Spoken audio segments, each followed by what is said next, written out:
Hi everyone, welcome to our editorial vocabulary class. अगर Hindu editorial पढ़ते वक्त डिफिकल्ट इंग्लिश वर्ड्स देखकर आप रुक जाते हैं, तो आज से ये प्रॉब्लम खत्म। इस क्लास में हम द हिंदू एडिटोरियल से इम्पोर्टेंट वोकेबलरी निमोनिक्स ट्रिक्स के थ्रू सीखेंगे, ताकि वर्ड्स को सिर्फ याद ही नहीं बल्कि हमेशा के लिए याद रख पाएं। हर वर्ड्स का pronunciation, Hindi meanings, English meanings, synonyms, एंटोनियम्स और एग्जाम ओरिएंटेड एग्जाम्पल भी समझेंगे। और क्लास के एंड में हम हिंदू एडिटोरियल कंप्रीहेंशन पैसेज को लाइन बाय लाइन डिटेल में हिंदी में समझने की कोशिश करेंगे, ताकि आप एडिटोरियल को कॉन्फिडेंटली रीड और अंडरस्टैंड कर सकें। ये class SSC, banking, UPSC, CDS, CAT और सभी कॉम्पिटिटिव एग्जाम एस्पिरेंट के लिए बहुत यूजफुल है। तो नोटबुक और पेन रेडी रखिए। Let's begin. तो पहला वर्ड है टेंटामाउंट, ठीक है, और ये एडजेक्टिव है, तो इसकी निमोनिक समझते हैं। इमेजिन अ जज saying destroying evidence is tantamount to admitting guilt, यानी जज कह रहा है कि एविडेंस को डिस्ट्रॉय करना प्रैक्टिकल गिल्ट एडमिट करने के बराबर है। सो टेंटामाउंट मीन्स इक्विवेलेंट इन इफेक्ट, ठीक है। मतलब अगर हम इसको इजी भाषा में बोले तो अगर हम तंत अमाउंट मतलब उतनी ही अमाउंट के बारे में सोचे, इमेजिन कि किसी चीज का इफेक्ट या अमाउंट उतनी ही है कि दूसरी चीज के बराबर हो गई है, मतलब लगभग वही चीज बराबर प्रभाव, ठीक है। इसकी मीनिंग क्या होगी? Equivalent in effect, virtually the same, यानी प्रभाव या परिणाम में किसी चीज के बराबर होना, ठीक है। हिंदी का मतलब है समतुल्य, तुल्य या बराबर के। Now let's talk about it's synonym. Equivalent, akin, analogous, commensurate. एंटोनियम्स, different, disparate. Okay, अब इसके एग्जांपल्स को समझते हैं। Ignoring constitutional values is tantamount to undermining democracy, यानी कॉन्स्टिट्यूशनल मूल्यों को अनदेखा करना लोकतंत्र को कमजोर करने के बराबर, ठीक है। जब हम कॉन्स्टिट्यूशनल वैल्यूज यानी कॉन्स्टिट्यूशनल मूल्यों को अनदेखा करते हैं, तो इसका परिणाम डेमोक्रेसी को कमजोर करना जैसा होता है। इसलिए कहा गया है ignoring constitutional values is tantamount to undermining democracy. Okay, अब अगली वर्ड है myopic. Imagine a man carrying binoculars backward, वो बाइनोकुलर्स को उल्टा पकड़कर देख रहा है, इसलिए उसे सिर्फ पास की चीजें दिखाई दे रही है और वो बड़ी तस्वीर, बिगर पिक्चर नहीं देख पा रहा है। तो myopic means focusing on what is close and missing the bigger picture.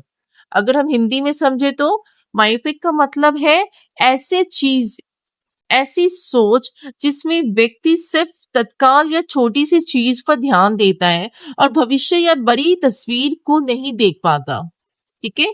तो इसकी हिंदी मीनिंग क्या होगी? दूरदर्शिता की कमी, संकीर्ण सोच या दूर की सोच न होना, ठीक है। Let's talk about its synonyms. Short sighted, purblind, parochial, unvisionary, और antonyms far-sighted, visionary. Now let's talk about the example. Economics criticize the government's myopic fiscal policy. इसका मतलब अर्थशास्त्रियों ने सरकार की ऐसी फिस्कल पॉलिसी की आलोचना की जो सिर्फ तत्काल फायदे पर ध्यान देती है और उसके लॉन्ग टर्म नुकसान या परिणामों को नजरअंदाज करती है, ठीक है। अब अगली वर्ड पे चलते हैं, परसिपिटेट, ठीक है। अब इसकी निमोनिक के थ्रू समझ लेते हैं। Imagine pushing the first domino, कल्पना कीजिए कि अपने पहले डोमिनो को धक्का दिया, ठीक है। पहला डोमिनो गिरा, फिर दूसरा, फिर तीसरा, और देखते ही देखते सैकड़ों डोमिनो फिर गिर गए, यानी एक छोटी सी एक्शन से अचानक ही बड़ी चेन रिएक्शन शुरू कर दी। इसे बोलते हैं परसिपिटेट, ठीक है। मतलब to cause something to happen suddenly or to bring about quickly, ठीक है। हिंदी में बोले तो उत्पन्न करना, शीघ्र घटित करना, जल्दबाजी से करना, ठीक है। और इसकी सिनोनिम्स क्या होगी? hasten, catalyze, trigger, instigate, or antonyms, prevent, avert. For example, the controversial verdict precipitated nationwide protest.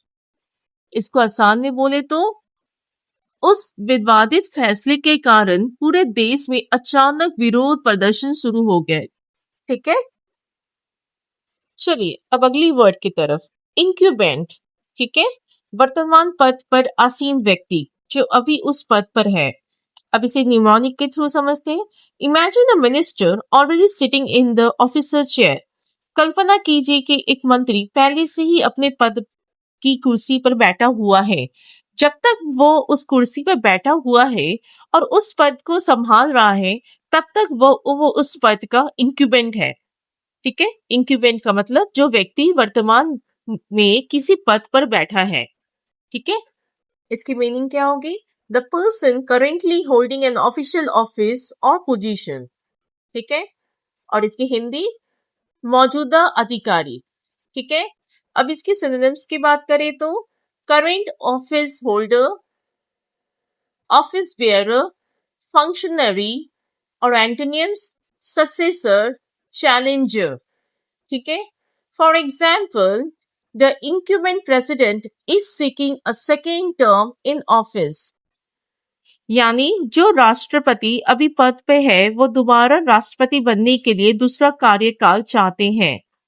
ठीक है, चलिए अब अगली वर्ड की तरफ, intransigent। ठीक है, imagine a rock that refuses to bend no matter how hard you push. कल्पना कीजिए कि एक पत्थर जो आप कितने भी जोर लगा के धक्का दे वो नहीं झुकता है, ना ही अपनी जगह से हटता है, यानी वो बिल्कुल रिजिड या स्टबर्न है। इसी तरह इंट्रांसिजेंट व्यक्ति वो होता है जो कितनी भी समझाओ, कितना भी दबाव डालो, फिर भी अपने रवैये या विचार बदलने को तैयार ही नहीं होता। ठीक है, it means refusing to change one's opinion और कॉम्प्रोमाइज। अब इसकी सिनोनिम्स ले लेते हैं, stubborn, obdurate, intractable, unyielding. Antonyms की बात करें तो amenable, compliant. For example, the negotiation failed because both side remain intransigent. बातचीत असफलता हो गई क्योंकि दोनों पक्ष अपने अपने रुख पर अड़े रहे और समझौता करने को तैयार ही नहीं हुए। ठीक है, चलिए अब नेक्स्ट वर्ड लेते हैं, pertinent. Imagine an interview panel saying answer only what is asked. कल्पना कीजिए कि इंटरव्यू पैनल आपसे कहता है जो पूछा गया है सिर्फ उसी का आंसर दीजिए। अगर इंटरव्यू ने पूछा आपका वर्क एक्सपीरियंस कितना है, तो आपका आंसर होना चाहिए I have 14 years of experience और any years of experience। ये आंसर पर्टिनेंट है क्योंकि ये सीधे क्वेश्चन से रिलेटेड है। ठीक है, so it means directly relevant and applicable to the matter under discussion। इसका मतलब संबंधित या उपयुक्त।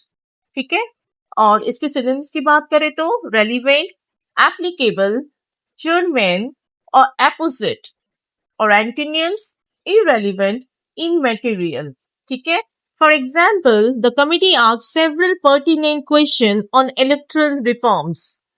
आसान भाषा में बोले तो समिति ने चुनावी सुधारों से संबंधित कई महत्वपूर्ण और प्रासंगिक सवाल पूछे। मतलब कमेटी ने इलेक्टोरल रिफॉर्म्स यानी चुनावी सुधारों पर कुछ क्वेश्चन पूछे।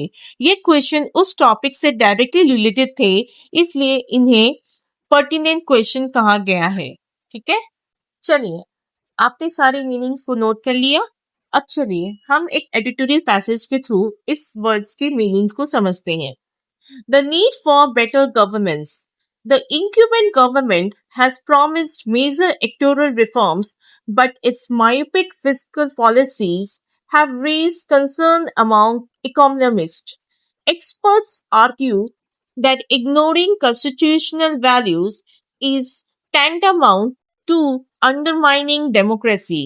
Meanwhile, a controversial decision precipitated nationwide protest as citizens demanded greater transparency and accountability. The government and opposition must avoid remaining intransigent and should engage in meaningful dialogue. ठीक है, अब इसे हिंदी में समझ लेते हैं. The need for better governance, बेहतर शासन की आवश्यकता. The incumbent government has promised major electoral reforms. वर्तमान सरकार ने बड़ी चुनावी सुधारों का वादा किया है. ठीक है, but its myopic fiscal policy have raised concern among economists. लेकिन उसकी दूरदर्शिता की कमी वाली राजकोषीय नीतियों ने अर्थशास्त्रियों मतलब इकोनॉमिक्स के बीच चिंता पैदा कर दी है. Experts argue that ignoring constitutional values is tantamount to undermining democracy. विशेषज्ञों का कहना है कि संवैधानिक मूल्यों की अनदेखी करना लोकतंत्र को कमजोर करने के बराबर है.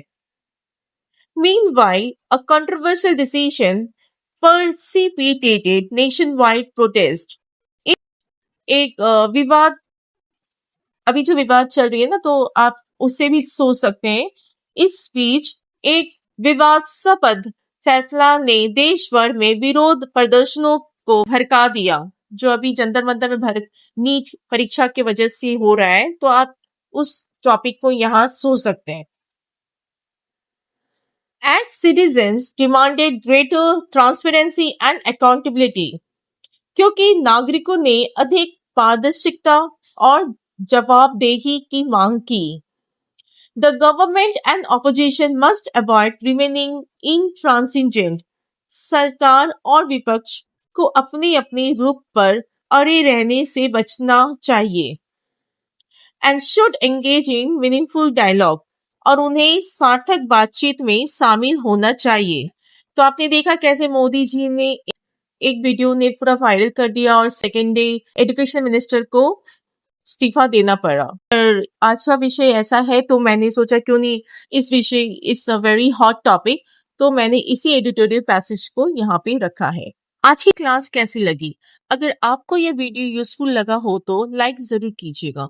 कमेंट में बताइए कि आज आपने कौन कौन सी नई वर्ड सीखा और अगली एडिटोरियल क्लास में आप किस टॉपिक पर वीडियो चाहते हैं. वीडियो बनाने में काफी मेहनत लगती है, तो एक सब्सक्राइब तो बनता ही है. Thanks for watching. See you in the next editorial class. Till then, keep learning and keep growing. Bye bye. See you soon.